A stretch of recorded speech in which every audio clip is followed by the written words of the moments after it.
Welcome, grinders, to another Insights edition of Blue Collar Elk Hunting, where I have the opportunity to interview people from all walks of life to talk about all things elk.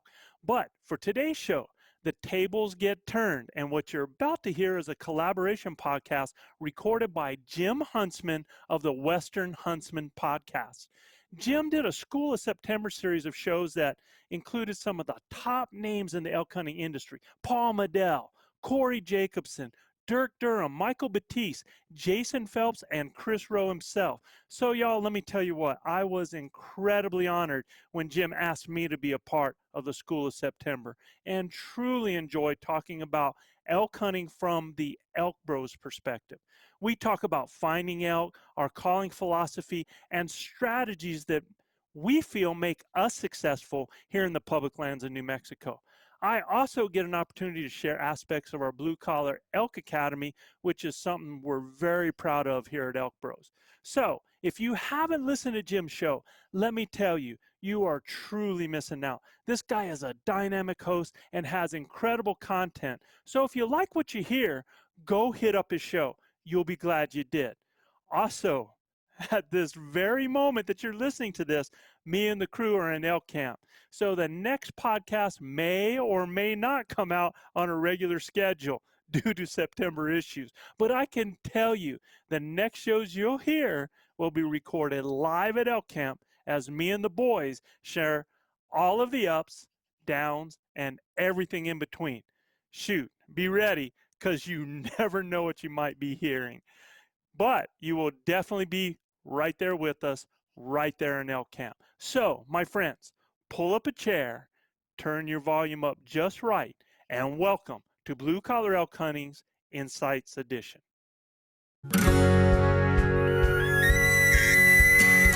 Welcome to Blue Collar Elk Hunting, brought to you by ElkBros.com, with your host Gilbert Ornelas and elk hunting coach Joe Giglia. You want to hunt elk? They live to hunt elk. Their goal is to share with you what they have learned grinding it out for over 35 seasons, doing what they love. So come on into camp and set a spell. Welcome to Blue Collar Elk Hunters.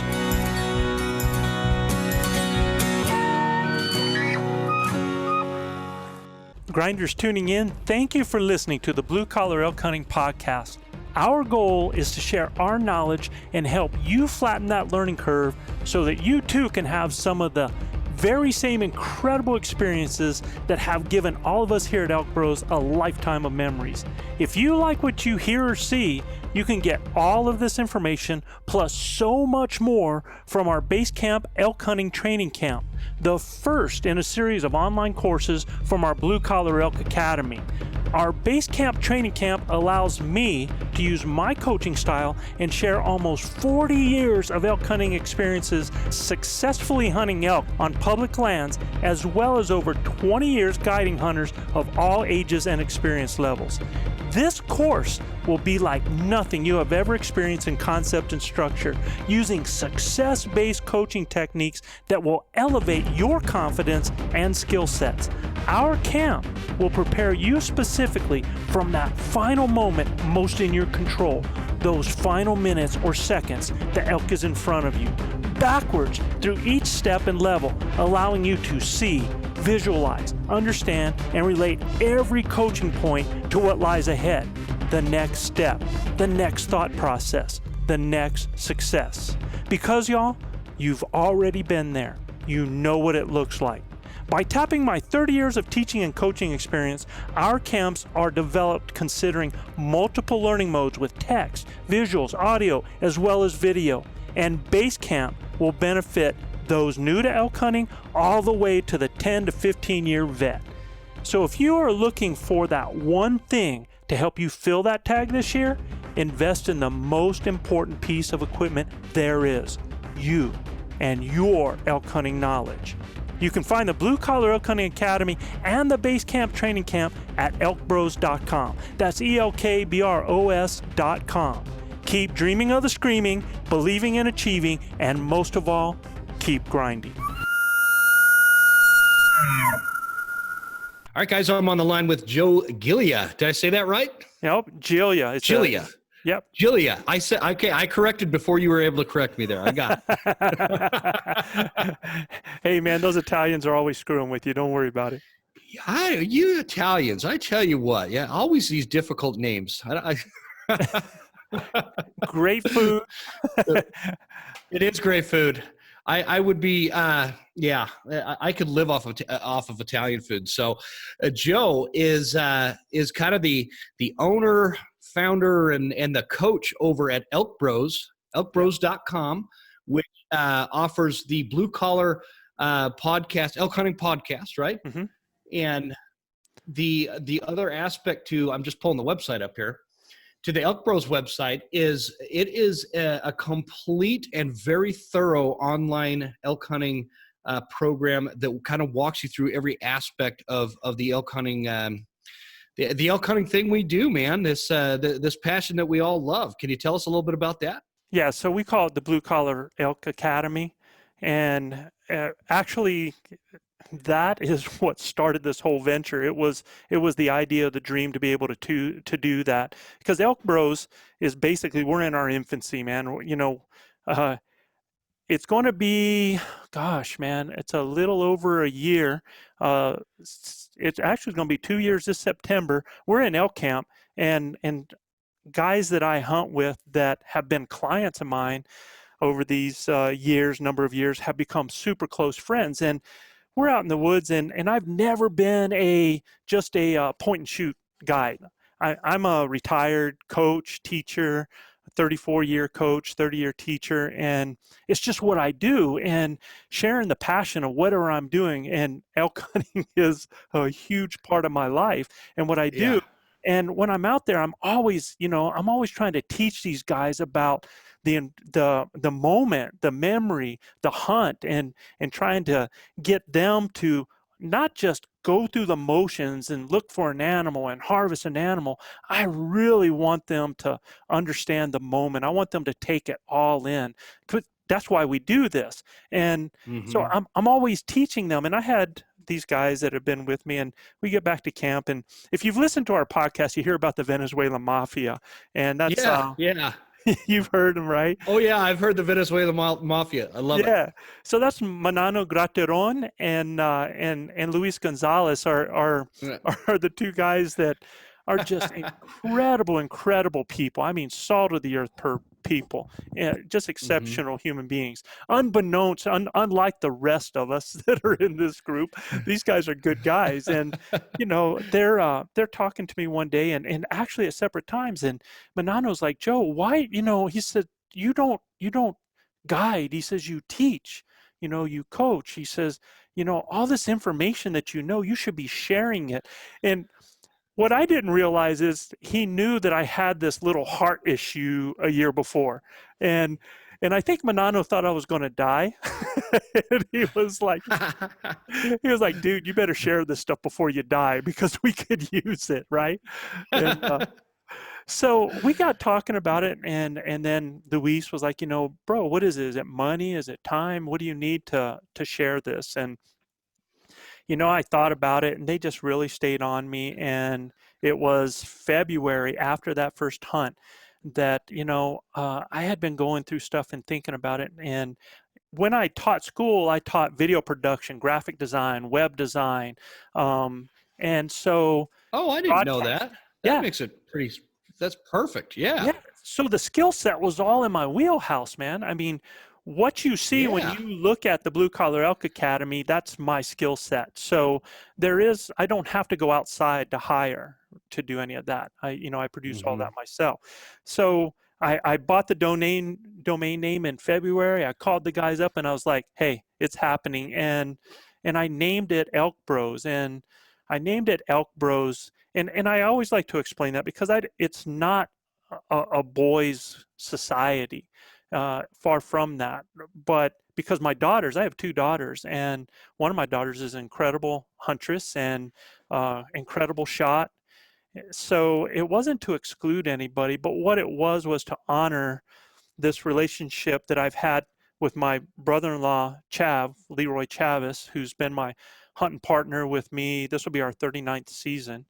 And the the guys that have shared elk camp with me over the years. And the name was just to honor that, those people Yeah. that I've had Yeah. that have been, I mean, man, the whole thing is about the camaraderie, that we have, and the moments and the times and the things that you share and what you get to know about people. Because I tell you what, you you want to get to know somebody's strengths, weaknesses, their shortcomings, their pains.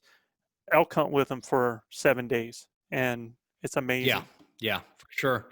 You kind of, when you're hunting with somebody, especially if you're like hunting for the first time with somebody, you learn fast.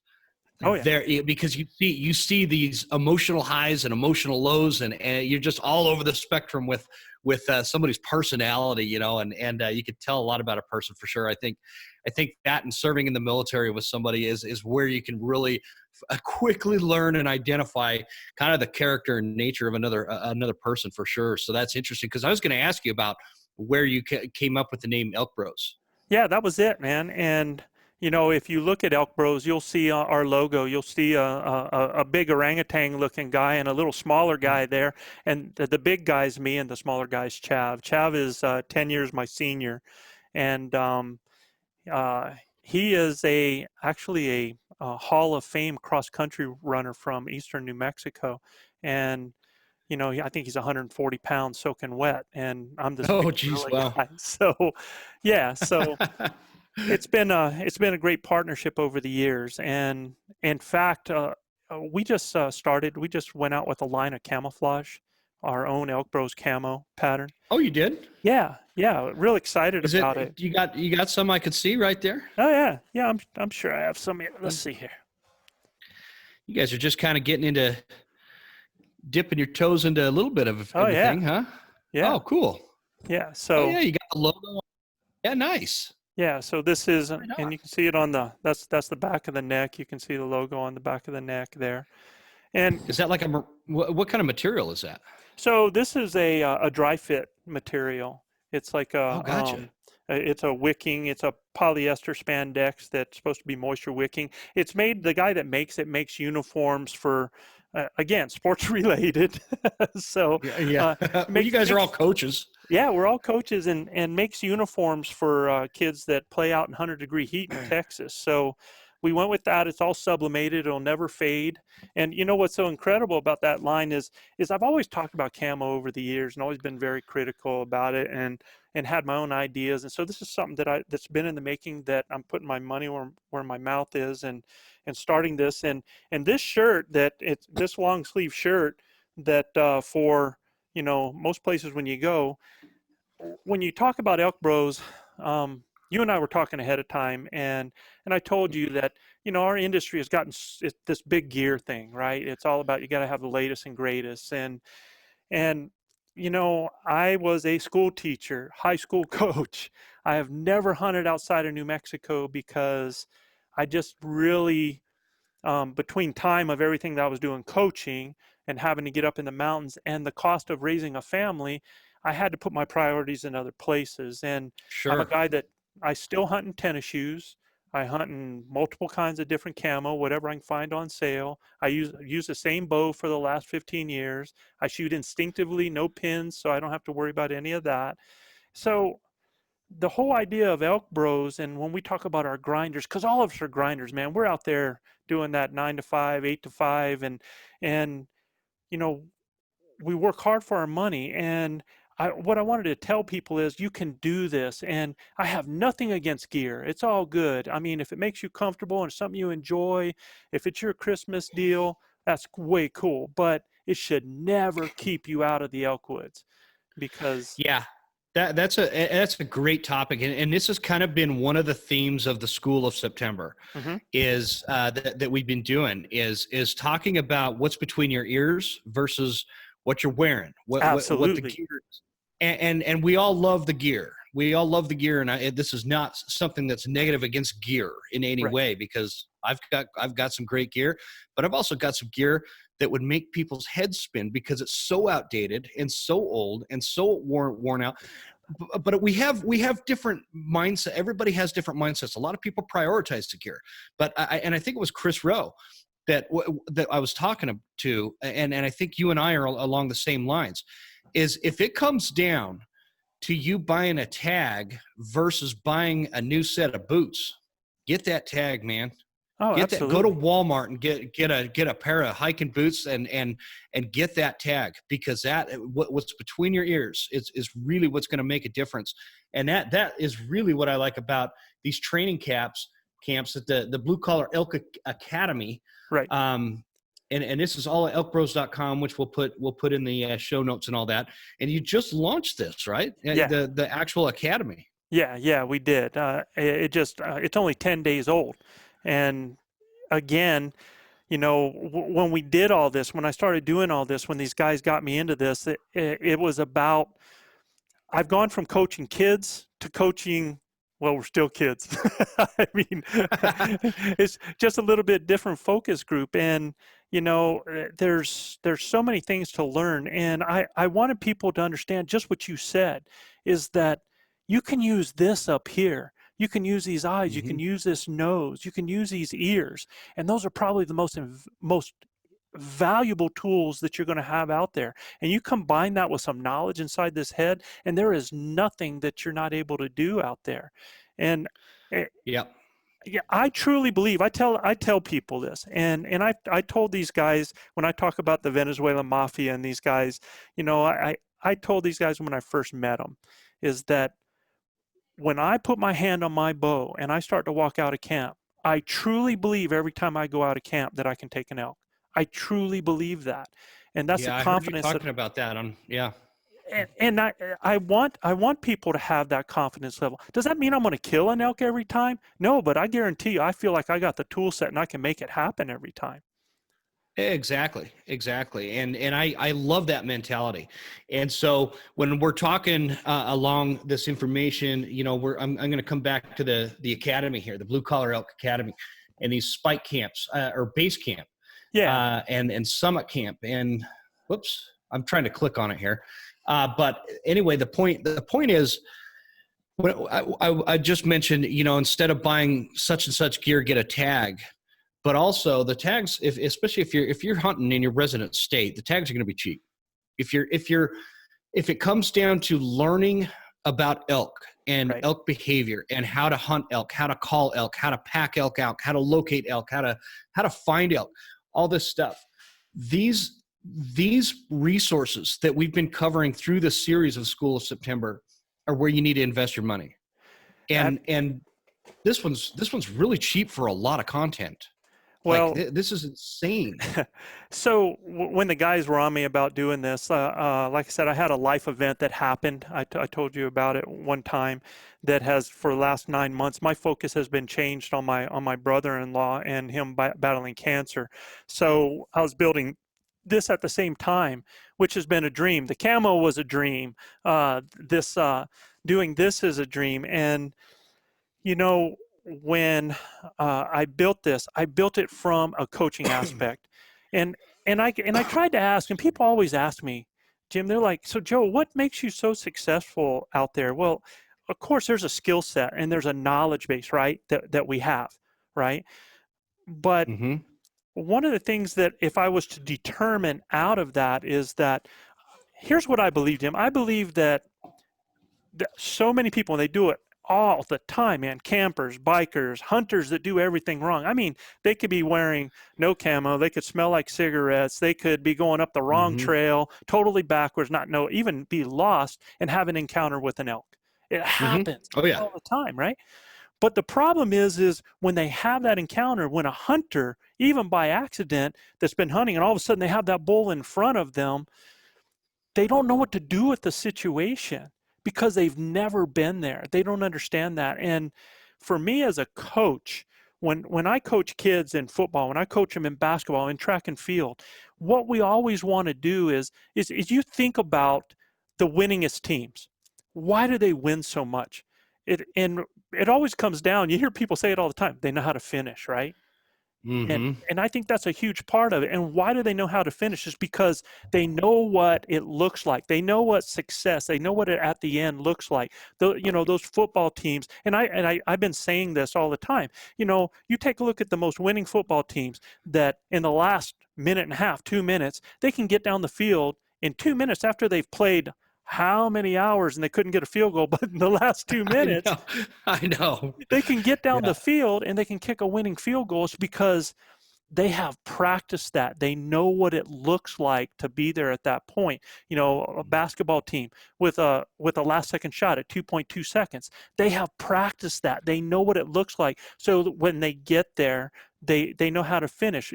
I have pole vaulters that we work what it feels like to go over a bar, so that once they get to that point, they haven't even got there yet to that point, but when they do, they're going to know what to do with it when they get there, right? So that's a great point. So the whole idea when I built this academy is I see so many people that they get all this knowledge, because when you start into the elk hunting realm, man, it's so intimidating because there's all of this information like, okay, how am I going to hunt? Am I going to backpack? Am I going to have base camp? Am I going to be in my truck? Do I do this bow? What kind of broadhead? I mean, there's just tons of information down here at the bottom. And we haven't even gotten into hunting the elk yet, right? Yeah. All of this. It's so, that's so interesting. You say, like, I just had this guy that I just met him. Dude just moves from, Alabama or somewhere down south, right? Up to Idaho, right? Up to North Idaho. And he's going on his first elk hunt, and he's going, hey, Jim, how do you break down an elk? How do you quarter an elk out and all this stuff? And I'm like, dude, you are focusing on the wrong thing. Right. You've never hunted an elk. The last thing you need to concern yourself with right now is how to quarter an elk out. I tell you what, you get an elk down and give me a call, come help you quarter it out. But in the meantime, you need to work on how to find elk, how to hunt elk, I gotta love the positive thinking, man. I gotta love the positive. I do too. Yeah. Oh, I love it. The guy's fired up. He's super excited. He's a big time whitetail hunter. He's killed some big bucks. But these elk are a lot different, and so, absolutely. Super nice guy. Yeah. And, it's like you said, I remember 5 or 6 years ago, when I got my first diaphragm read and I went out and into the elk woods, and I'm thinking to myself, okay, I'm going to try this whole elk calling thing. This was, I'm getting old, man, 8 or 9 years ago, I guess now. Anyway, I go out and blow on this diaphragm, make a couple of cow mews, and all of a sudden, 100 yards from me, this bull just about knocks me off of my feet with this nasty old bugle. It was the coolest thing in the world. And he comes in out of the brush. I had no idea what to do. I'm like, holy cow. He's screaming at me. Oh, now what do I do? He's screaming at me. What do I do? And it's the proverbial dog chasing the car, right? Yeah, exactly. Once you catch it, what are you going to do with it? Yeah, and that's exactly what my situation was. He screamed his head off at me and just came busting in like a freight train, man, and I had no idea what to do. He comes in and I bust him out. He left.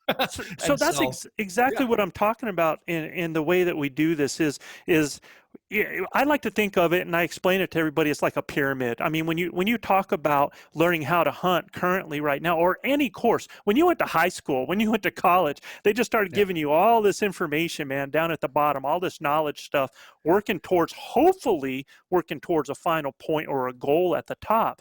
And what happens is I like to compare it a lot to a video game. It has all these different levels. You spend all this time going through this little route on level 1, and boom, your guy's dead. So you start from the beginning. You try another route, boom, he's dead.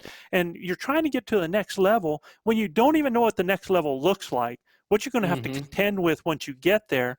And by the time you do get there, you've done so much crap on the first level that you don't know really how you got there in the first place, right? So the whole idea of what I do with it's just a coaching strategy. This is how I coach. This is what I've done for years, is I take that pyramid and I invert it. And I start with the moment that is most in your control as an elk hunter. And that is that final moment, that minute, those seconds when that elk is in front of you. And that is the one time that you can, and is going to determine a lot of times the difference between being, punching a tag and not punching a tag.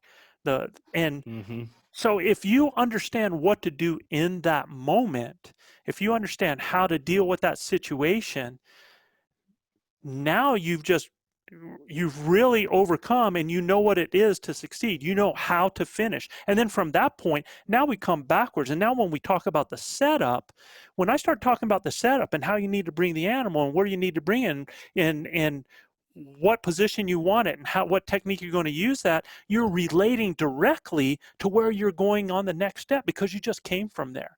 So it lines it out. It is success-based learning. It's not failure-based, like that video game of falling through the hole until you figure out. And it might take you years to figure out how to get to that level 5 in order to achieve that goal. Well, that's a lot of time, man. That's a lot of time in an elk hunter's life. There's only so many Septembers, man. And are you you're mainly an archery hunter for elk, correct? Yes, sir. But you do like guiding for rifle hunters as well? Yeah, so I do my season in which I hunt, and I've only ever been a bow hunter. I don't even own a rifle. I have a shotgun for hunting doves and squirrels. I'm a Southern boy. I'm back from the Carolinas. I was going to say, I want to talk about this Southern accent I'm picking up on. Yeah, you can take them out, but it's hard to get it out, boy. You can't. But so I bow hunt, but I think what really opened my eyes up to elk's perspectives and their needs is when I became a guide, and I've been guiding now for over 25 years, and I guide all through from September all the way through to January, man. And when you do that, you get to just see it puts the whole picture together of their needs at certain times of the year, where they're going to be, what they're doing, what their wants, what their likes and dislikes are. That once I started guiding year round, I think it really opened up my eyes to a lot of aspects about the lives of elk. So I'm just trying to get, I'm kind of backtracking here a little bit, Sure. But so you're in New Mexico. Yes, sir. How far from Mexico are you? How far from Mexico? Yeah. If you got in a car and drove to the Mexico line, how long would it take you? Probably 7 hours, man, because okay. So you're north New Mexico. Colorado. So Gotcha. I'm 45 minutes from Colorado. So where I actually guide, I guide for a large ranch in northern New Mexico that it borders Colorado the whole way. So, when you hunt southern Colorado, so much of southern Colorado is the same aspect of everything that we hunt in here in northern New Mexico. I'm just trying to get I'm an hour from Canada, so I'm trying geographically. I'm a nerd that way. I like to kind of see where you're at, but and you hunt New Mexico. You've guided New Mexico for a long time. I think you've done like 34 elk over 36 years, something like that. Yeah, yeah. I'm just trying to give the listeners a little bit of who we're talking to here, in case they haven't heard of Joe Giglia with the ElkBros. Yeah. And so, because I want people to understand, like, when we're talking about like the resources and the elk resource of the Blue Collar Elk Academy, I want to kind of go through and like just talk about what's in this course, what's in the academy. So the cool thing about the academy is that it's based on training camps, and we're going to have 3 different training camps when all said and done. The first training camp is our base camp, and our base camp is just that. I mean, it is the base knowledge that I don't care if you're a new hunter, if you're a 10 or 15 year hunter, you're going to find nuggets in our base camp that are going to help you and get you where you need to be. And so that's beginning and on. And then we go to our spike camp, and our spike camp is more of an intermediate type camp that takes some of these basic aspects. Like when I talk about basic calling, like when I start teaching somebody how to chuckle, I'm not really worried about them doing this this perfect sounding, championship call. First of all, I'm not a championship caller. I hunt elk, and I've only ever called. I have never called on a stage in my life. I have a lot of respect for those guys that do that, but I never have, man. And there's some super callers out there. I think I am a very competent caller. I think I'm a good caller. But when I teach somebody how to chuckle in the basic part here, I'm not worried about all the nuances. I'm trying to get them so that they can sound like an actual elk that does a chuckle. I teach them to do it a little slower. Authentic enough, yep. Yeah, and you don't have to worry about adding all of this stuff, man, because just to sound like that bull that's up there, bulls sometimes sound like the worst elk in the woods, right? I know, yeah. And there's some things that kind of sell it every now and then. And I try to tell people, like early season, one of the best location calls you can do sometimes early season is just a chuckle. There's some bulls that will only respond to a chuckle because it's not an aggressive call. It's more of a passive call. So I teach them that technique, but it's basic. And then as we go into our spike camp, we take everything that's the basic aspect in our base camp, and we take it up a notch. And then we have our summit camp, which is our advanced camp, that is really more, it's going to be advanced extreme techniques, plus it kind of goes towards those people that guide and outfit a little bit. So it kind of gives them some things to put in their wheelhouse. So if you're somebody that's been hunting for 20 some years and you don't want to do the base camp and you just want intermediate, well, you can do those at a whole different price point than what the base camp is, because the base camp is really, that's everything, man. I mean, there's so much stuff in it. I think it'd be stupid to pass up on that base camp, man. Like there is so much information. I mean, you talk about responsibility and ethics, understanding elk anatomy and shot placement, archery versus rifle. I love the anatomy breakdown, by the way. That thing is super helpful for, anybody, especially if, go ahead. If you're going to close the deal, if you're going to finish, you have to know how to do that. And one of the things, so like when you take a look at our shot placement, we have shot recommendations that I recommend as your elk hunting coach.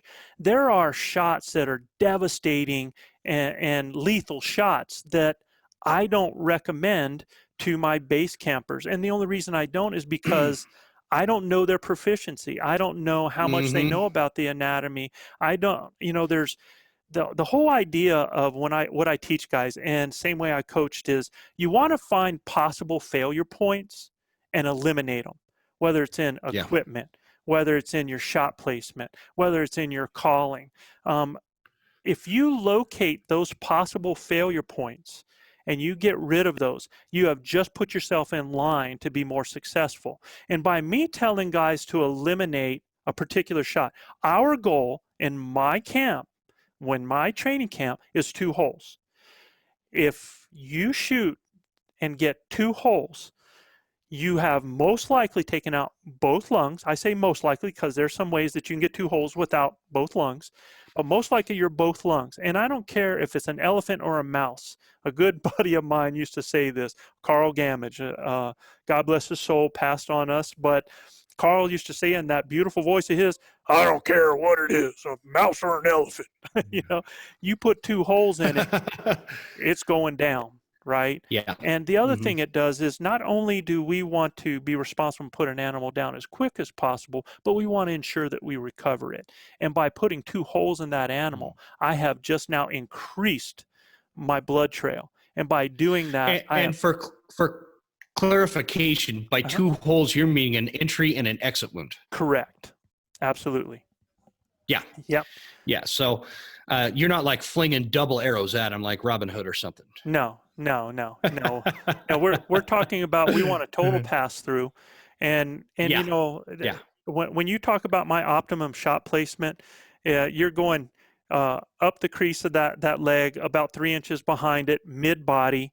We're mid body, and we're taking out both lungs at that point. And you got to consider angles, and we talk about that in the academy, because I think that's a lot of things people don't consider. If they're if they're shooting the pocket on an elk and it's a hard quartering, away there, and they shoot that pocket, there's a chance they're only going to get one lung, man, because of the angle. So Yeah. there's considerations and things that we want to eliminate. So that's our goal, is to find possible failure points, let people know what those possible failure points are, and eliminate those so that they're going to be more successful. And that's in paying attention to the details. And that's what some of the things that you were talking about in here. So, when we talk about anatomy, I talk about shot placement, and you're going to see a difference in shot placement from archery to rifle. And that just comes from the nature of the weapon, so, and I talk. Yeah, it is.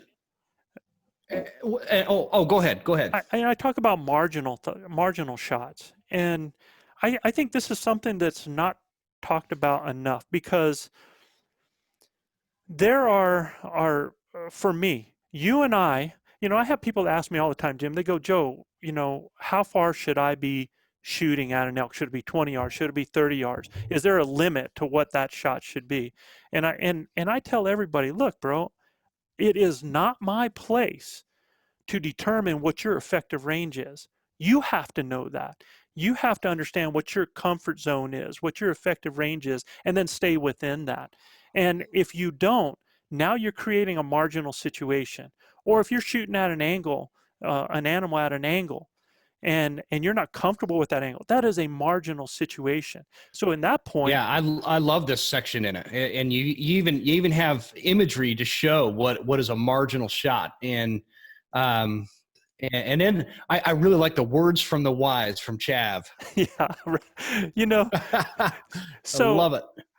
In the Chav and I, our personalities are two different, but we coached together for years, and we each reached a different kind of kid. I'm this passionate, emotional, I'm in your face kind of guy, and Chav is very reserved, very quiet. He's E.F. Hutton, dude.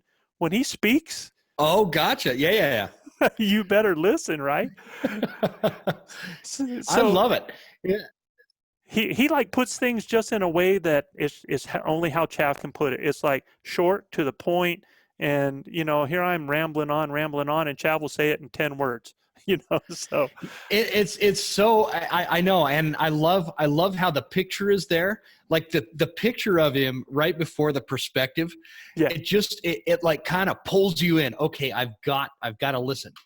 And so it just so people know, when you're in the academy here, you've got audio where you can hit the play button and listen, or right. you could read the text, and then you have a bunch of videos in there as well.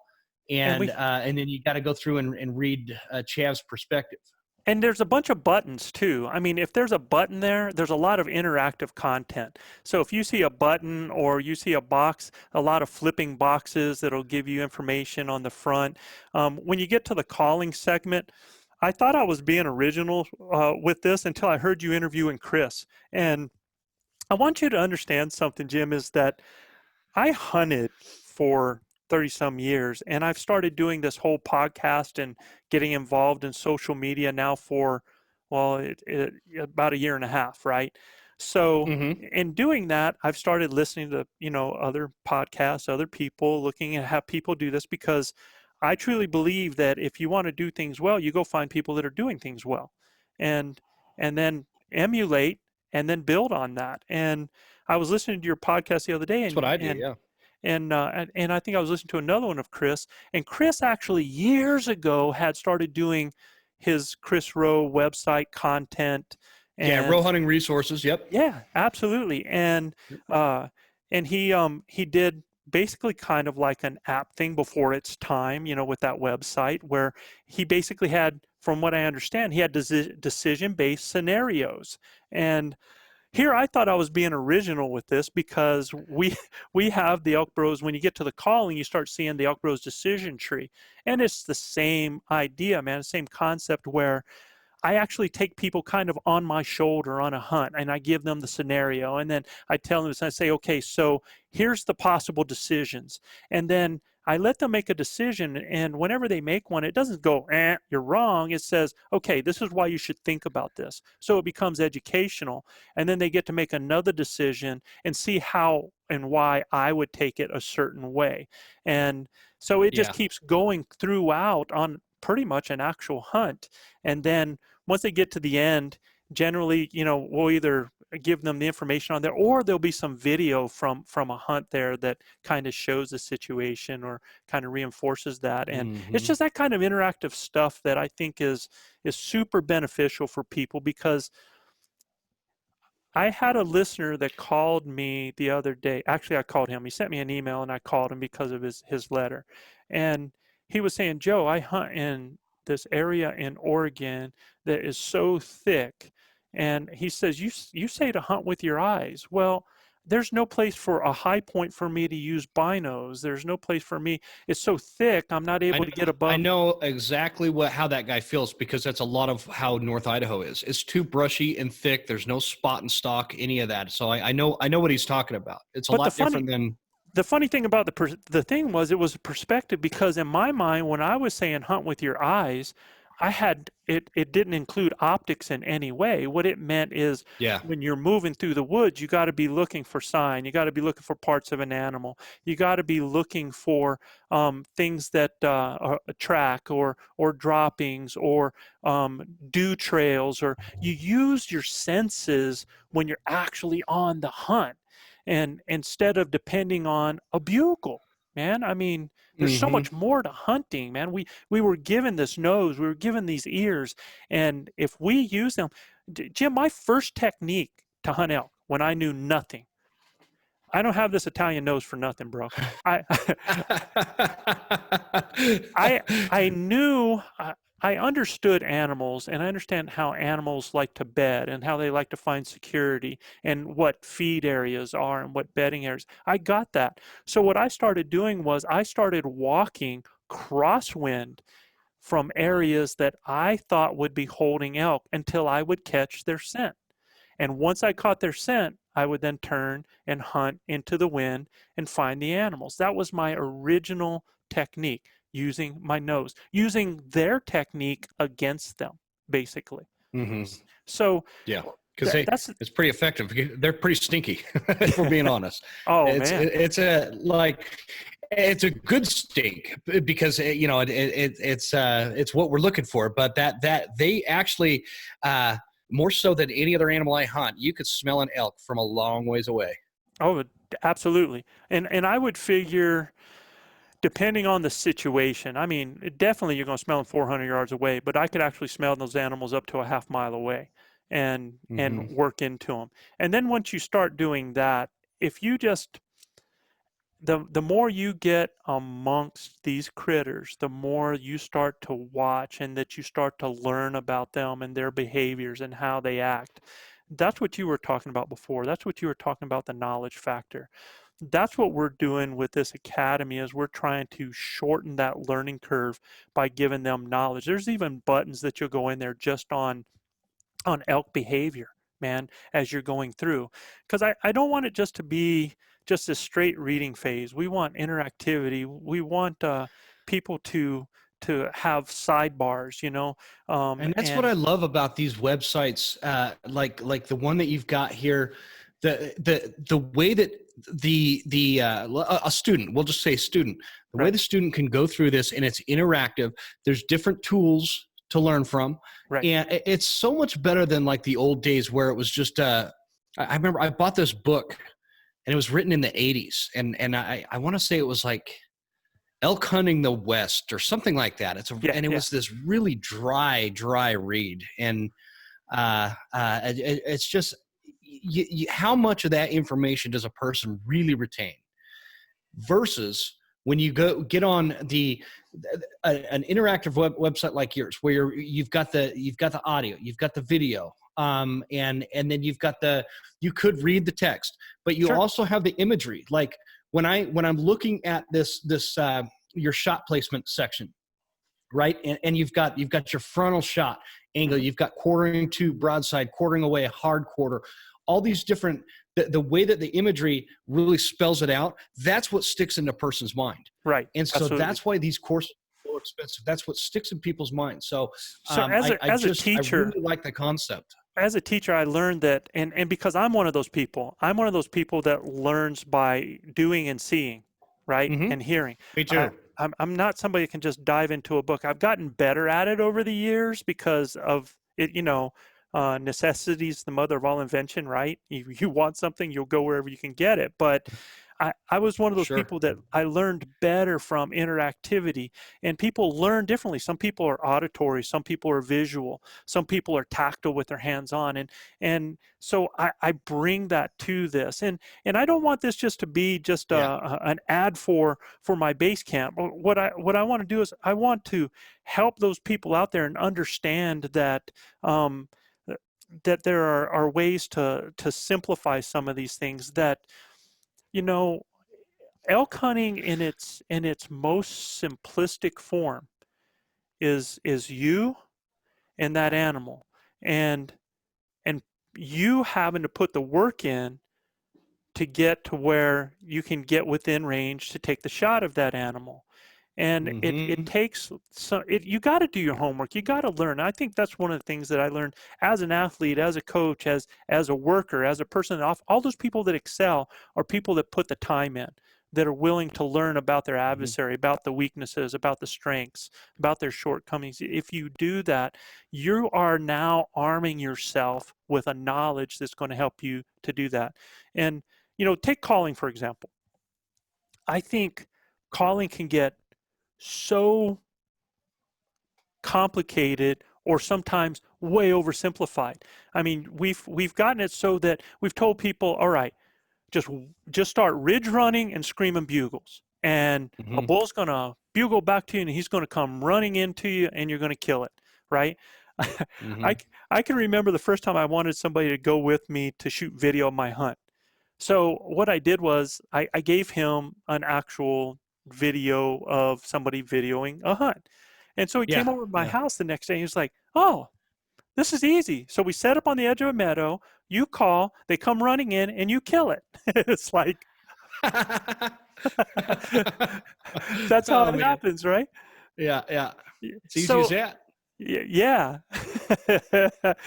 Didn't happen that way, man. I don't know why less than 10% of elk hunters actually tag out. I can't figure it out.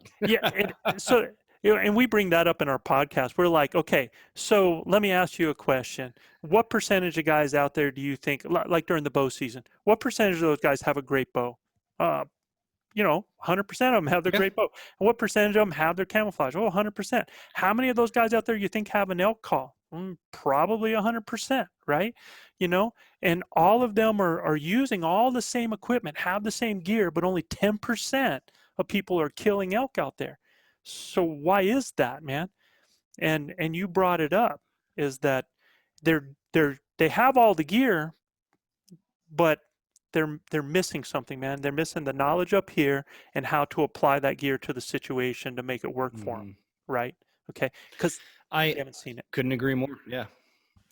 Couldn't agree more. It's the one element that you could, and this is super obvious, but I'm going to say it because I'm master of the obvious sometimes anyway. So I might as well maintain my stigma of that.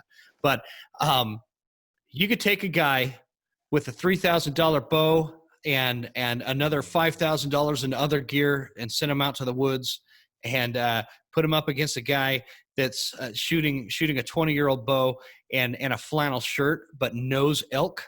Right. I'm going to take the guy in the flannel shirt.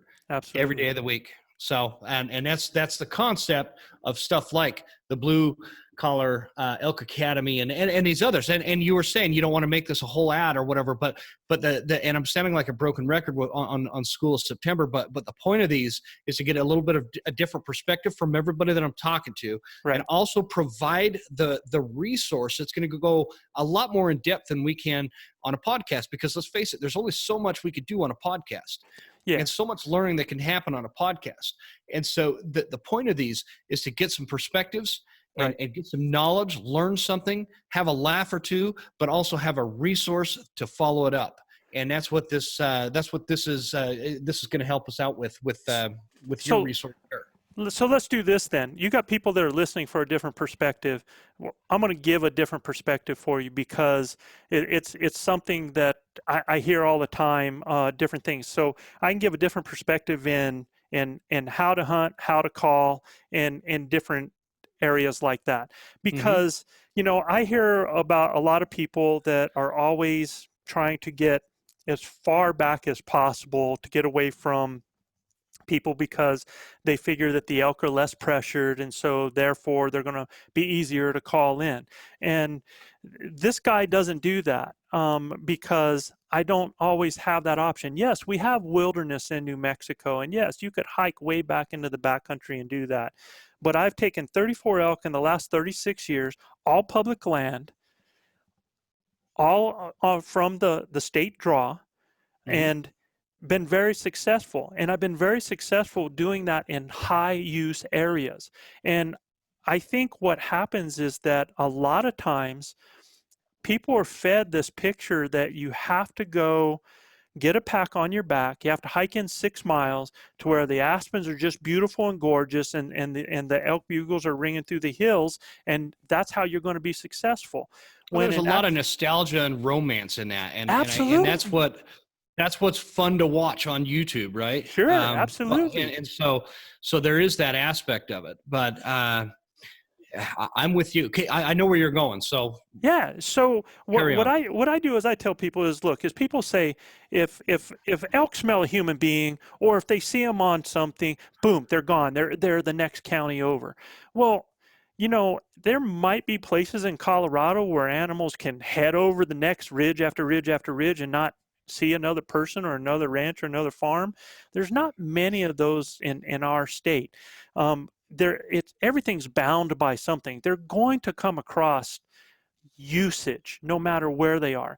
And I truly believe that there's a difference between high use areas and low use areas. And I think that there are areas that a lot of hunters pass by because it's not where elk are supposed to be. And it's some of the best hunting that there is in actuality. I'll tell you a true story. True story. I'm hunting on public land, and we're in our camping area, and there was kind of like designated camping where you had to camp, right? So in the morning when everybody left, it was like friggin' NASCAR, all these ATVs and everything going out. Well, where we were camped, were kind of like on the route going to high country, right? Where the other camp was kind of down in the low, ugly country. So first thing in the morning, we're coming down this ATV trail, and I kid you not, we're the only ATV going down, and we had, 14 ATVs come by and say hello and talk and wave. Everybody's going up, and we're going down, right? We were probably hunting probably not 3/4 of a mile from the designated camping area, and had 2 bulls down the same morning, and should have had a third before 10 o'clock, right? And we're 3/4 of a mile down in this lower country from a designated camping area. But, but those people that are camping, they're like, well, there can't be any elk around here. We're camping here, right? I know. I've had them come right through camp. Absolutely. Absolutely. The concept that you're talking about, I've kind of coined a phrase, and I don't even know if I've used it on the show before, but I call it the Trailhead Dementia. And everybody thinks that they need like this official formal trailhead to start from, or a very specific, blocked off logging road where they could park. Yep. Heck no, man. If you're on a dirt road, and I don't care what rhyme or reason you have, if you could pull over to the side where dang well nobody else has ever done that before, get out of that truck, park right there, and hike into those dang woods. Those elk are in there. Obviously, there's more factors to that, but just on a very basic idea, I guess, I don't go to trailheads. I very rarely go to trailheads. I very rarely go to old logging roads or cat roads and do that. I park in some random spot. People probably driving by think that I broke down on this dirt road. Yeah, absolutely. Yep. You know what I mean? And Yeah. and I lock my truck and I head into the woods and I get elk responses everywhere. And like you said, the elk from last year, old Broken Tines here, was 0.74 miles off the road. It's not like I had to go 6 miles back or 10 miles back. I'm not There's able just a to lot of tell you nostalgia. how many times, because one of my favorite things to do is when I put an elk down, is that I will go and get my ATV and I will try to find access, and I've got my elk marked on my GPS, right? And so all I'm trying to do is now I'm trying to drive and see how close I can get for the pack out. And I am not able to tell you how many times it's been like 0.33, 0.48, 0.56, you know, from an actual access of some kind. So, you know, people think that these animals, that they are extremely intelligent, they're extremely smart. They're going to be areas where people drive right by them. All it takes is 400 yards of a ridge, and you'll never hear them sometimes in the thick trees. You won't see them, you know. So I think we spend so much time going by elk, looking for elk. And I don't have the option. So in New Mexico, it's not like Colorado. In Colorado, when you're giving an OTC tag, you can hunt any of the OTC units. So if I don't find anything here, I can drive 20 miles and try this other location, right? Well, we're giving a hunt unit. So I kind of consider it just like, again, when I coach in a very small school. So I always have to deal with the athletes I get. I don't have people moving in and out all the time. So when I hunt a unit, it's the same concept. I got to deal with the girl that came to the dance with me, man. I got to hunt the elk in that area. I don't get to leave. Yeah. So I have to find other ways other than just screaming and to locate and to hunt these elk. And what I tell people is a lot of times they end up just going by these areas and instead of really using their senses, paying attention, finding the food source and finding how these elk move through there. We are locked in, so we have to find a way to hunt these animals. And sure, if we have a bull that's screaming, that wants to play challenge game, well, that's an easy, right? But how many of those animals are doing that? And so many people go by elk looking for elk. And they're generally looking for them all in the same place. You know, last season, I had, I don't know if he was a 5 or a 6 point bull, run right across the road, right before dawn, right as I'm driving to my hunting spot, right across the road. A couple days later, I'm driving down this road. Now, I'm not saying this is not a promotion to road hunt. Okay. Sure, That is not what I'm saying at all. Right. What I am saying is as I'm driving to my elk spots, 3 different scenarios where I saw bull elk from the road. So that tells me, and I imagine this is going to be very regional specific, I think, in a lot of ways, because there's different nuances. Like for you in New Mexico, I imagine if you're 6 to 10 miles in the backcountry, the climate does not lend itself to hanging meat and making 6 pack trips out over two days. You know what I mean? Where I'm at, I could find a nice cool creek and hang that meat, and it's good for a couple days. Right. You know, I could take my time. I imagine in New Mexico in September, you're probably in the 80s? No, well, it depends. Your nights, again, it depends. I mean, and that's the thing about New Mexico is, you know, you can go from 7,500 up to 9,500 and have totally different temperatures up there, right? And but again, you're right though. During the daytime, you can have those 80-degree temperatures, and then at night it can drop down to 36. You just get those extremes like that, right? So you get a lot of disparity between day and night. Yes. Temperature wise. Yes, absolutely. Because I've lived in areas in like Utah where there's just not a lot of disparity. If it's 95 degrees in the day, it's like 89 at night. It's crazy. Yeah. It just that sucks into those rocks and stays there. Yeah, we do. That's get interesting that, man. too. Yeah. Yeah. I was coming through New Mexico one time. It's February or maybe early March. Mm-hmm.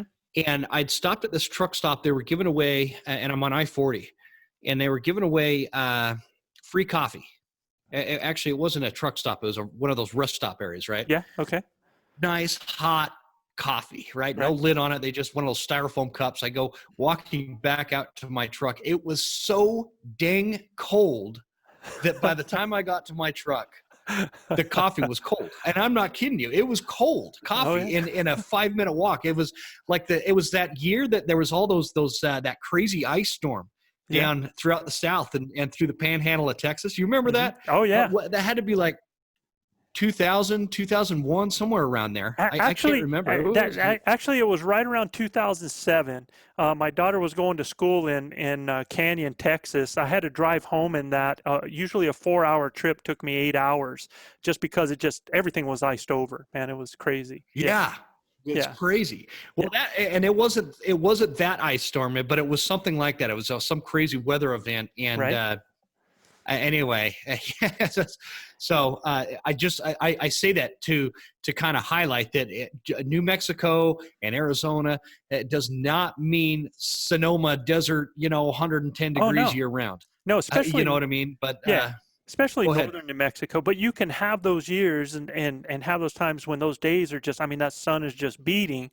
And then we get those afternoon, thunderstorms that come through. You can put your clock by it, 3 o'clock, 4 o'clock. You're going to come. They're going to pour on you. They're going to get done. And then everything's cooled off a little bit. We had one year when it was just an eternal thunderstorm. I mean, for like 5 days, we just got poured on, man. It was unbelievable. So what did that do to the elk when that happened? It actually helped us, man. It just cooled things off. They got really, really active. It didn't send them down in holes or anything like that. I think our animals, again, elk adapt to their situation, whether they're in Idaho, whether they're in Estes Park, right? They adapt to the situation. And they're just used to those thunderstorms coming over. They hunker down. We hunker down. It goes by and things are cooled off and they just get after it again. So I have found that, when I hunt elk, I actually, and I was laughing about this. I was responding to Instagram that guy does from Western Contours, and he took a picture of himself resting, and I truly believe, like, when I'm out there, I kind of Forrest Gump it, man.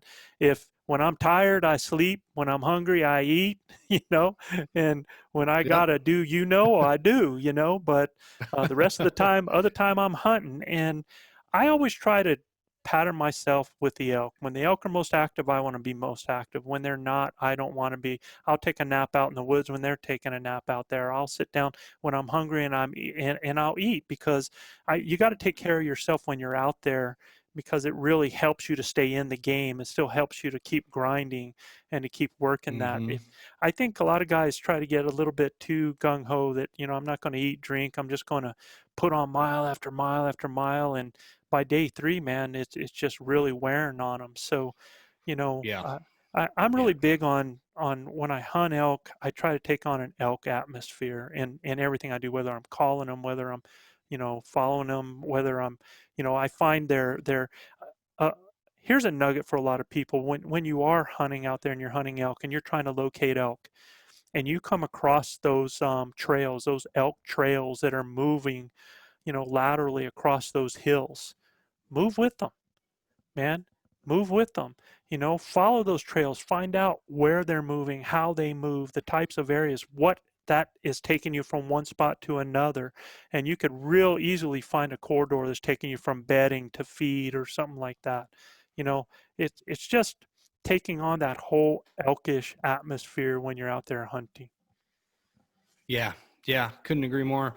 I want to kind of get back to talking about locating elk, and that's kind of along those lines. Sure. We were talking about how far you need to be or not need to be, those kind of things. And I also, we should clarify, it's not, we're not saying you're not going to be successful by going further from the road, right? I mean, Right. it's not like you could find some big old bulls 6 to 10 miles back into the Absolutely. backcountry. And if Sure. you're camped back there, it's an experience you'll never forget. Absolutely. And so we're not saying that at all. What we're saying is you don't have to necessarily do that. No, and what I'm To doing is locate giving a elk. different perspective, because a lot of people do Yeah. that, right? And so this is that perspective. I'm a base camp type of guy that likes to use transportation of some kind, and for me, it's generally an ATV to get to another area if I'm not walking out of camp. If I can, and we're doing groups, we have guys that'll go out early, like 2 hours before daylight. Then we have guys that walk out of camp. So we try to hit near to far in different areas. So that transportation becomes just a mode for me to get to an area, and then I am back on foot again when I'm hunting. So when you talk about locating elk, one of the things that we do, especially if we are group hunting, now if you're solo, it's a little bit different, but if we're group hunting, we like to do just what I said. We'll send to different areas, and we'll have guys that walk out, and we are basically you're hunt scouting at the same time. I mean, you should always be paying attention to what you're doing, paying attention to your nose, your eyes, and stuff, Sure. and track Sure. that's going on. And our goal is to cut elk, man. Just like you're trying to cut track on a cat.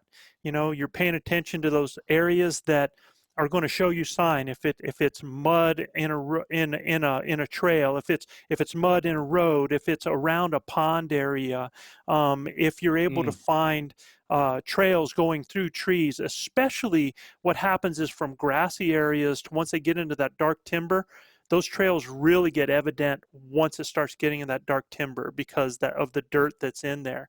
So you're looking for that fresh stuff. We're trying to find beds where we can find fresh urine, where they're bedding down in areas, or we're trying to find beds from where they've been that night, bedding down in a feeding area down there. So once we start locating those animals, we start putting together where that feed area is, where that bed area is, and that gives us a whole movement route of these guys. And once you have that pegged, Jim, man, you're in high cotton, because now you don't have to depend on them being at the feed. You don't have to depend on them being at the bed. But the cool thing is, you know where the bed is, so that's where they're going to be for 6 or 7 hours, right? So you can work that, but you can work that corridor in between. Forget about waiting for animals to get to a park or to get to that feed down there. Find that corridor between them, and you're going to have a whole lot more time and a whole lot more opportunity, and you're going to have better setups because you're going to have, it's going to be tighter in those corridors. So I don't know if that's along the lines of what you're looking for. No, absolutely. No, absolutely. I just like to throw random stuff out there and listen to how people respond, because I always get nuggets out of that. Yeah. Like, I have no idea what direction you're going to take it, and I love it because you just talked about something that would be, it got me thinking of this one particular area that I'm always so focused on getting to that bedding area, but the corridor is so active. I'll bet you. Absolutely. Anyway, I just gave me an idea. I'm going to try it. I can't wait for September. and I think most people, that's, so that's like, I'm always out there 2 hours. I'm trying to always locate probably about 2 hours before daylight, an hour at the minimum. And, people have asked me, Joe, when do you start calling? But dude, if I go to an area on the bike, then I park the bike and I just sit down for a while. I just like to let things calm down. And then after that, man, I'm cow calling as I'm moving, and I'm sounding like a group of cows. I am cow call oriented, where a lot of people are bull call oriented. Not this boy. I'm cow call. I'm a lover before I'm a fighter.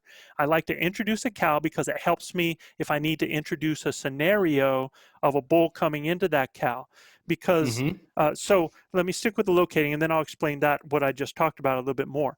But I'm doing that. I am moving. I am cow calling. I am walking crosswind.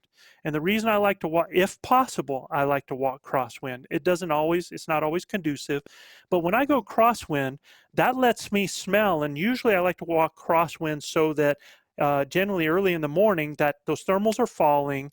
So I'm able to be below those corridors where animals might be working into a destination, or they might be in a feed area. And by going crosswind, I can see ahead of me, I can see things ahead of me, and I get to smell everything to my side, and I can still see down to my other side before my wind gets there. So by doing that, I've opened up two of my senses. By me walking crosswind, I can walk and I can look at everything in front of me. I'm looking with my eyes. I'm looking for the motion. I'm looking for the movement. I'm listening with my ears so that I can hear any rocks, or I'm cow calling and I'm listening for that mew. And understand something too. A cow call is a location call. Bulls respond to a cow call. So it becomes a location call for me as well. I do use bugles. I'll talk about it in a second. But by me doing this, by me cow calling and moving forward, because I really like that pre-rut, rut staging phase, I get a lot of animals that move in silently. So I'm really watching. But now I've got my eyes. But as soon as I catch that scent off to the side, boom, now I'm locked in, because I know I have animals either that have fresh urine there, or I'm actually smelling the animal, right? So by doing this, I've actually opened up my phase of being able to locate the different animals. So that's kind of how I like to approach it.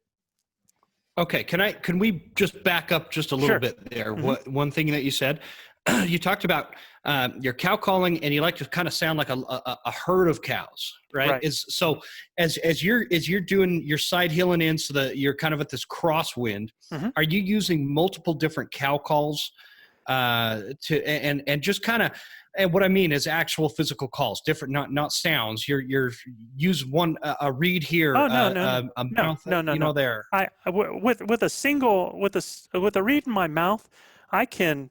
And I always call near to far when I'm doing things. So I can, and I throw one through a tube out this way into the different sides. And so I just do it in how I do the timing, the repetition, and where I throw them. Okay.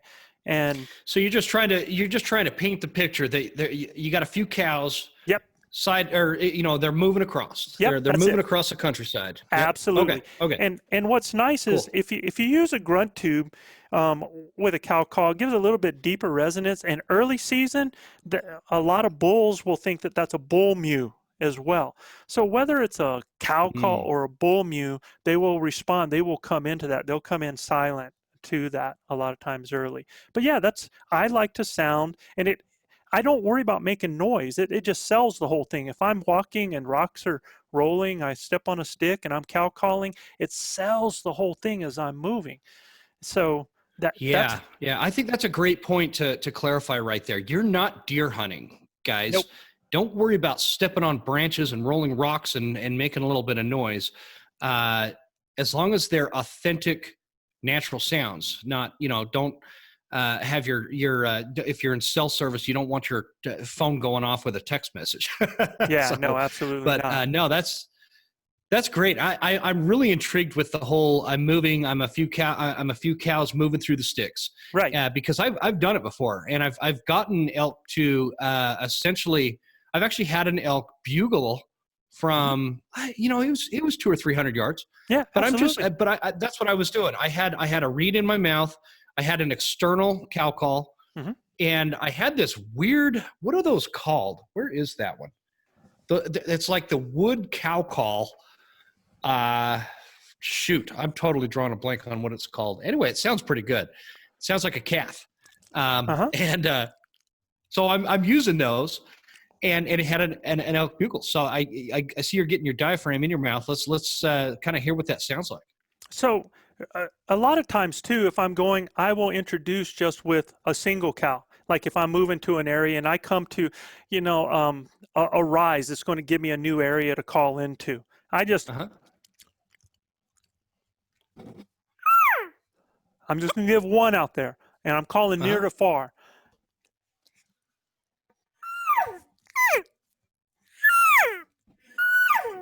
So by throwing some through the tube a little farther, doing it closer, you give that illusion of one cow being a little further, one being back, right?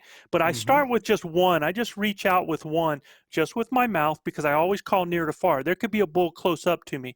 And here's what I think one of the biggest mistakes guys do. I don't know if you notice that my grunt tube is a flexible. I don't use a bat.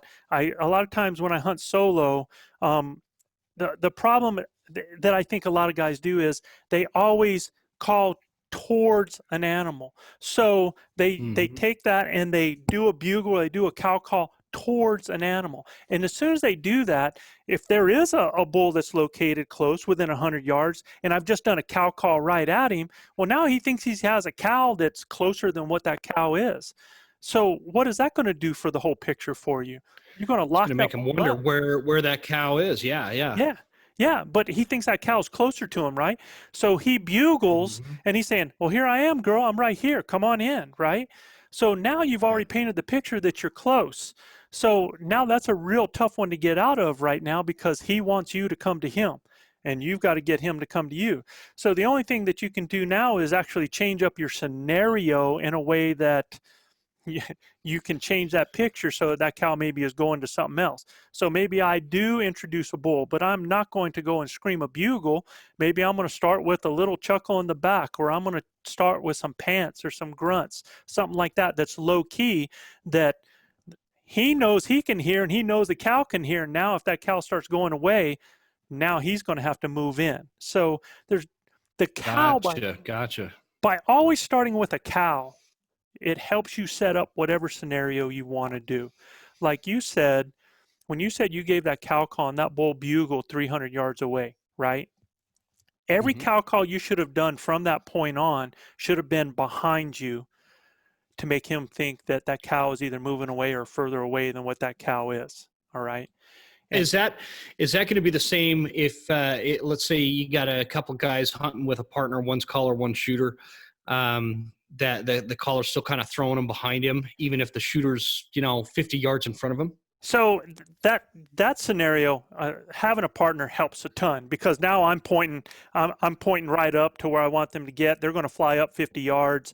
Now I can do things just with the mouth, and I can, instead of that bull hanging up at 80 yards from me as a solo shooter, it's only going to be 30 yards from my shooter, right? So that does change things. But what I like about throwing it behind me is that by throwing it behind me, I have better ability to steer that bull. So if I see that bull coming and I know where my shooter is, and that bull starts to go off to the left, all I have to do is aim off to my right-hand side opposite of that bull and throw one back, and I can steer that bull right by my shooter. So gotcha. It's still beneficial to throw behind you, because now that animal has to look for that cow, and he doesn't think that cow is closer than what it is. Yeah. Okay. So in a scenario where, let's say you're hunting solo, and kind of the same thing, right? Because that's what I've done. I'll throw my bugle tube behind me, and let either a bugle or a cow call, because I use both. I know you were talking about a lot of hunters, they get hung up on doing one or the other, cow calls or bugles. Right. I don't, man. I like using both. And I let the elk tell me what to do. Some elk, they're going to tell you, they're going to respond to a cow call, and you could tell just by the bugle, the emotion in the sound, they want to mingle with a cow. And then you could tell with other responses, they're a pissed off, fired up bull, and they want to fight. And so I just let the elk tell me what to do. Yeah. You're the expert with this. When you're solo and I'm throwing bugles, I'm actually, I kind of lost my train of thought there. I got off track. So you're solo. You said you had that scenario where you have a cow, you do the cow call, and the bull answers to you, right? Yeah. Right. Exactly. So go ahead. Yeah. So that bull's 300 yards away right now, right?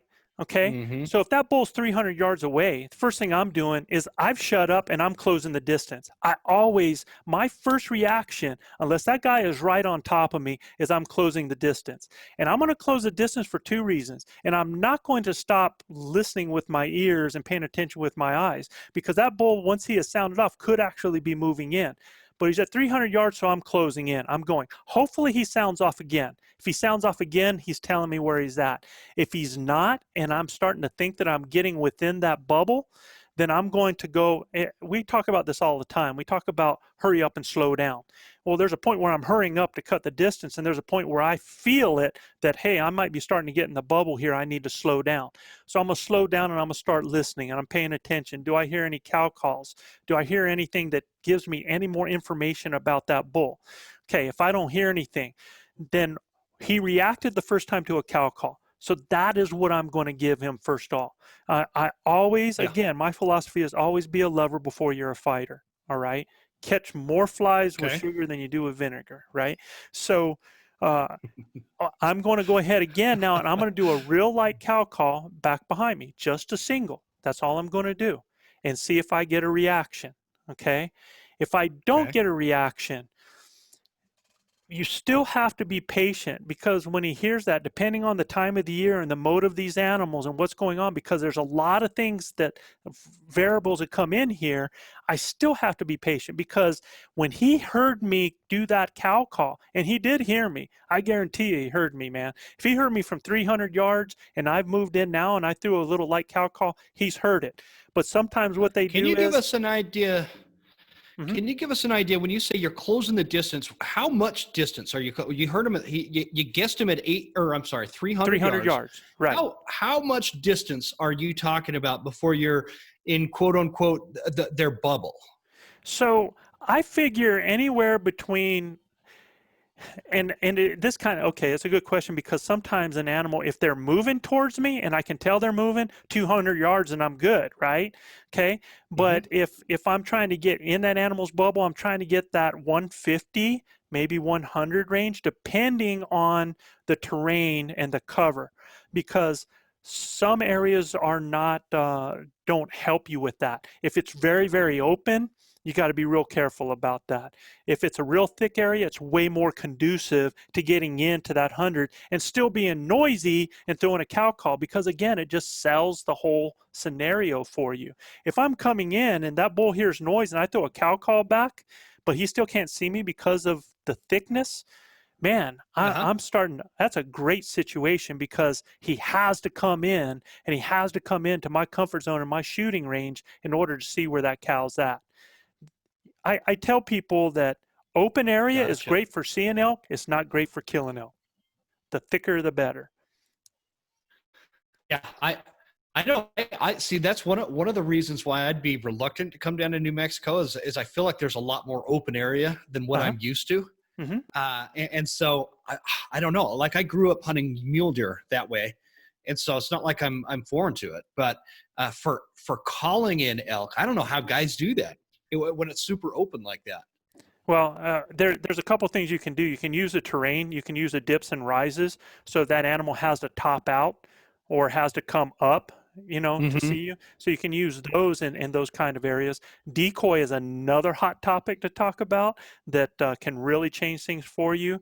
But or you do it so that that animal's on a different level and has to come up to your level. If you look on our base camp, there's one where I talk about using the terrain, and I'm in a very open area, and this bull actually comes from a lower area, and he has to come up in order, and he walks by me at 20 yards because he's looking for me, because I've thrown those calls back behind me, and he's trying to determine and trying to locate, and he's not able to see from that level down. And people have said that bulls don't like to go uphill. I tell you what, man, you paint the right scenario, they're going to go uphill, downhill, yeah, definitely. Yeah, I don't subscribe to that theory at all. That I understand that if you're bugling with a bull that wants to fight and you're in that challenging bugle mode, right? The elk, the bull will feel a little bit at a disadvantage if it's real steep terrain to come from below. But it's so easy to maneuver onto the side hill and get on the same level with that bull. It should be a non-issue. But like you were saying, you're a lover before a fighter, and if you're cow calling that bull in, they don't give a damn if they're going up or down. I agree with that. Yeah, absolutely. I don't worry about it. I guess is what I should say. Yeah. And you go back to that scenario where I've moved in on that animal 150, 100 yards, right? And I throw out a cow call, and he does not respond. My first thing to do is, right now I'm still shutting up. right? I've thrown up that cow call there, and I'm looking, because at that point, that guy could just be walking in. He could have just been waiting till he heard that cow, and then once he hears it, and if you watch enough elk, you'll see stuff like this, and now he's just walking in that direction. So that's where you really have to pay attention. Now, if some time goes by, a couple minutes, and I haven't gotten anything there, I'm going to cow call again, and I'm going to start introducing a situation as to why that cow's not going to him. And I'm going to introduce a bull, and I'm going to introduce it in another fashion. I'm not going to go all crazy or anything like that. I'm just going to start introducing some bull noises that are going to show that maybe there's a bull there tending that cow. It could be glunking. It could be some panting, and then those are the types of things that I want to work with that, and start maybe throwing a couple other cow calls. I'm going to actually grow the situation of that single cow that has, when that cow has been located right there, and now go to an actual group that's moving in, maybe some cows with a bull that's tending them. So now I'm introducing a scenario that I can play up and try to get that bull that's in that area, because now we're kind of in a cold calling situation if he's not responding, right? And I'm going to try to get that so that he thinks now that there's a bull there that has a hot cow, and that's going to change the whole scenario. So when you're talking about these kind of strategies, does it vary greatly from like early September to mid-September to end of September for you in your mind? Do the strategies change? Do your calling tactics change throughout the season, as we're talking like early rut versus, peak? Doesn't really change? Not really, because one of the things that, it's always the same thing. Whenever you're doing a call out there, I've simplified it. You're trying to locate, participate, irritate, exclude, or challenge. That's what you do with your calls, right? Everybody knows what the locating is. The participating thing is just when you're trying to get people that want, an elk or a cow that has that herd mentality, that you just wants to be with you just because they have that herd mentality. Irritate is that something, that if I have a bull with cows and I just want to irritate that bull, I can do things by trying to talk to his cows, not him, but talk to his cows. The big one that I do, Jim, is excluding. And I think this is the one thing that a lot of people don't do. Everybody knows the challenge. I use that for last, because the challenge only comes into play when an elk has already escalated to that point. And that bull will let me know when he's escalated. When that happens, man, it's over. Once I've got a bull that's escalated and is screaming displays and is screaming at me, and I cut him off, it's over. That's the prime situation, right? Yeah, that's fun. That I do that I think is overlooked, that a lot of people don't do, is excluding. In other words, so many times when we have an elk that bugles, we want to bugle at that elk. We want to engage that elk, right? And what I try to do a lot of times is I try to exclude that animal. Yeah, he's my target bull, but I'm not going to engage him. I start doing the cow calling, and I start sounding like a bull with a cow. Either it's tending at this point in time. If I start including other bugles, then it's a hot cow. Or if I start doing sounds that signify I have a hot cow. So what I'm doing is basically creating my little scenario here that he can hear. And I am not challenging him. I'm not engaging him. I'm putting the hand up, stay away. We're all good here.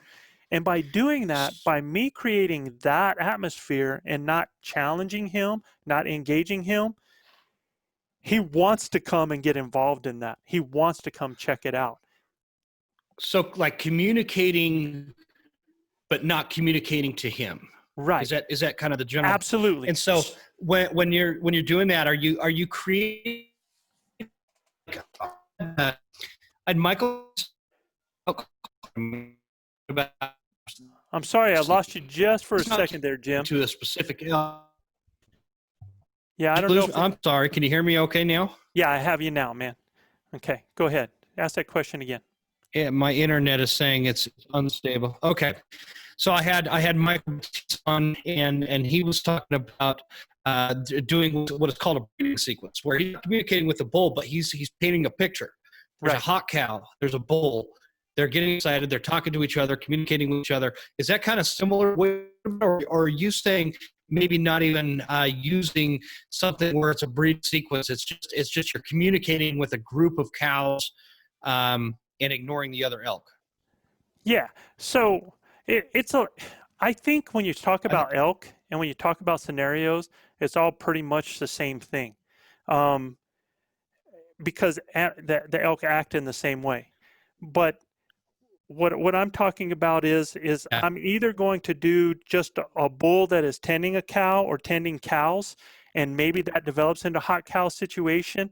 And what I like to do is paint, I call it kind of a rut fest, where I'll sound off like bulls out on the side, either one coming from the right, one coming from the left, and then a bull that is tending has it. Maybe I guess you'd call that a breeding sequence of some kind.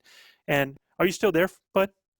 Yeah, I'm still here. I did turn video off temporarily. Yeah, Okay, and then we can probably turn it back on here in just a minute. Yeah, I turned it off just to make sure we didn't lose our audio.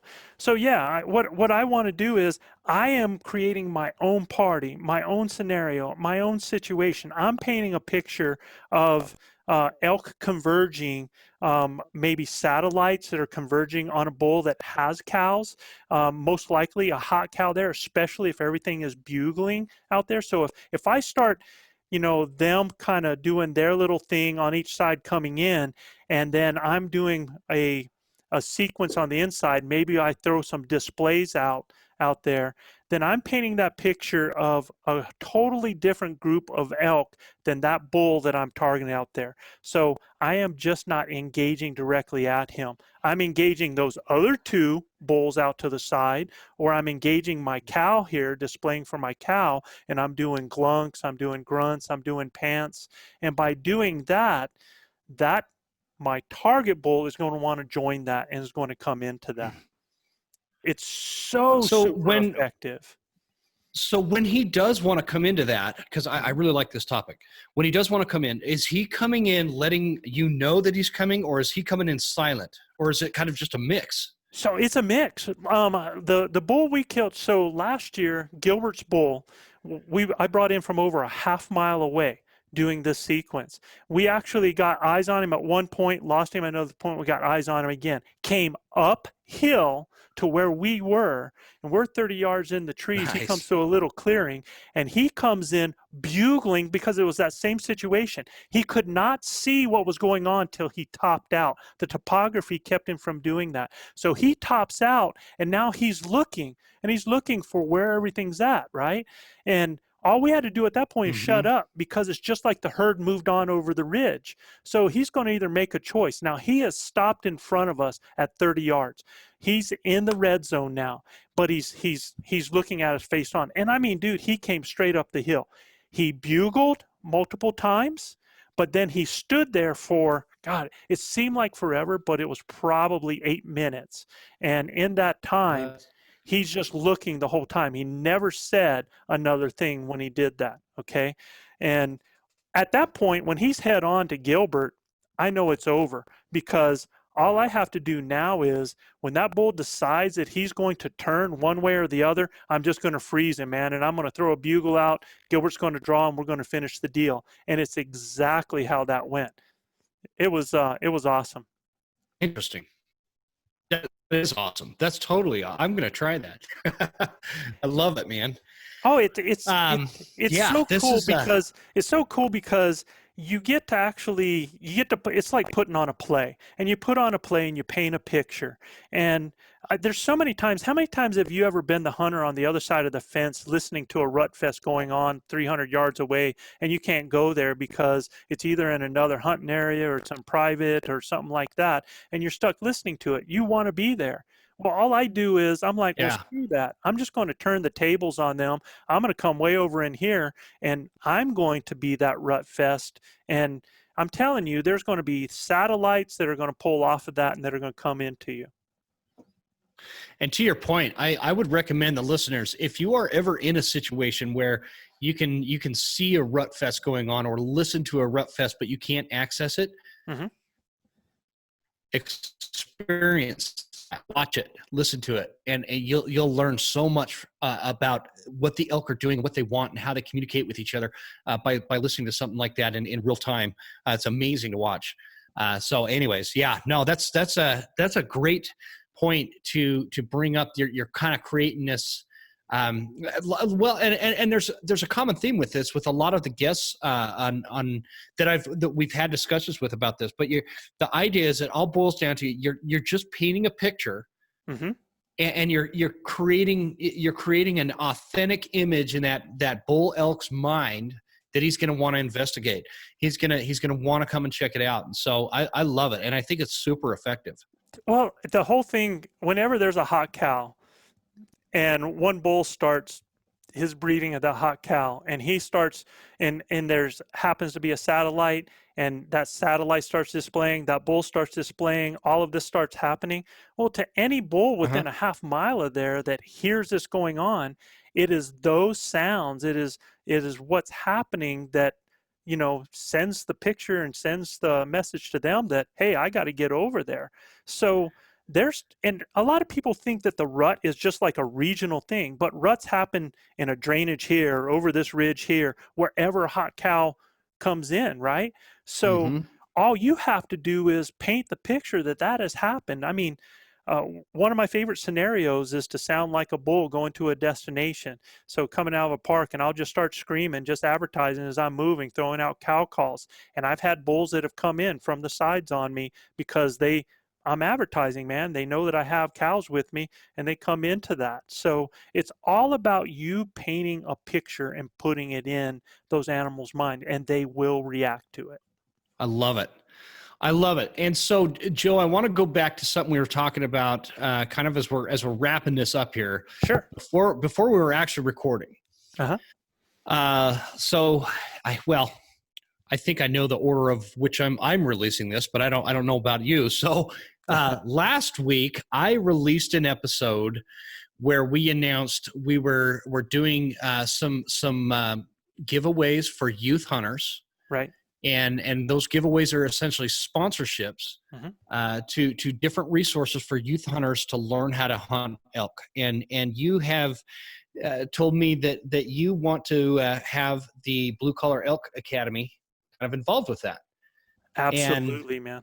If it has cool. anything to do with our youth, getting them involved with hunting, teaching them the right way, showing them the right perspectives, being mentors to them, I'm all in.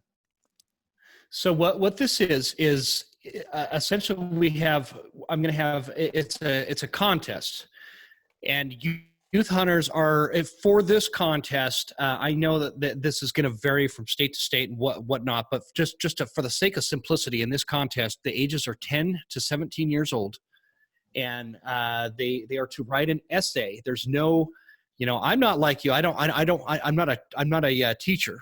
So you'd probably have better or more strict parameters than I do, because there's no length and all that. It's more about the message. They need to write an essay about what kind of hunter they want to be and what kind of example they want to set for the generations behind them. This is something that I don't think hunters talk about enough. Hunters that are brand new to the hunting community, they're 10, 11, 12 years old. What they don't realize is now is the time to develop them as leaders, because they have a generation behind them coming up. And so nobody talked about that when I was that age. And so I want them to start thinking about what kind of leader they want to be for other hunters. And that's essentially the essence of the essay. And so when they write this essay, they're gonna send it in to me, and now I can add another prize, so we can have 3 prizes where they get access. One person is going to win access to the Blue Collar Elk Calling Academy, or I'm sorry, Blue Collar Elk Academy. It's fine. That's fine. Yeah, our base camp, our training camp on our Blue Collar Elk Hunting Academy. Yeah, the base camp, and this is just so if you guys are not, up to par with this thing has so much content and so much information, and I'm just amazed that you put all this together, and you actually you don't charge that much. Like, there's an introductory price of what, $50 or something? $50, yes, sir. I mean, the information that they get in this is for the seminars you would have to go to get this information, or the, yeah, I'm excited that it's getting out there, and I'm glad we can introduce it at this price. That will change at some point, but this is, I want it out there. I want people to be part of this. I love it. I love it. And so if you are a youth hunter and you're listening to this, or if you have a youth hunter, in your family, one of your kids, or you got nieces and nephews, and whatever the case is there, and you want to get them involved and maybe get access to the Blue Collar Elk Academy, the base camp, right? Go ahead and submit that essay. And I'm going to have more details in the intro, obviously, but go ahead and submit that essay and send it in to me, jim@thewesternhuntsman.com, because the due date for that is September 1st. And I'm really looking forward to reading all these. And the winners, I'm going to read the winners' essays on the podcast. And so looking forward to that. And I appreciate you, Joe, for stepping up with that and offering this up to the listeners, because I think it's going to go a long ways towards, I mean, can you imagine, let's say we've got a 12-year-old kid that he just finished hunter safety and he's going out elk hunting, and he goes through your course. Right. He goes through the Blue Collar Elk Academy. The amount of knowledge from your 35 plus years of elk hunting that he's going to be able to soak up, he's going to be so much further. And I keep saying he or she, this, you could, boy or girl, is obviously for this contest. Send me those essays. So I apologize.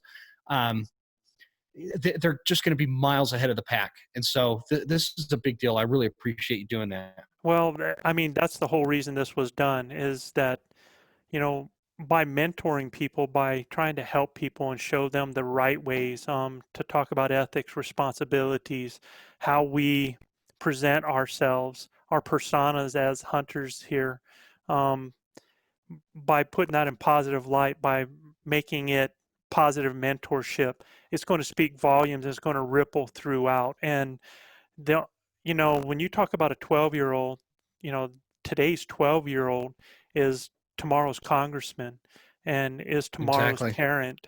And, they are the people, they are our future. And if this heritage and this tradition is to continue to live on and be free for all of us, then this is critical that we continue to mentor our young people and get them involved. Critical. Yeah. Absolutely. So I think that, those are a bit long in the tooth and need to start, just stepping up and highlighting important and getting them involved in. And keep in mind that there's a lot of youth that want hunters and they don't have a mentor. There's things out there to where we could become your mentor without physically taking you out, or physically being there on the mountain with you.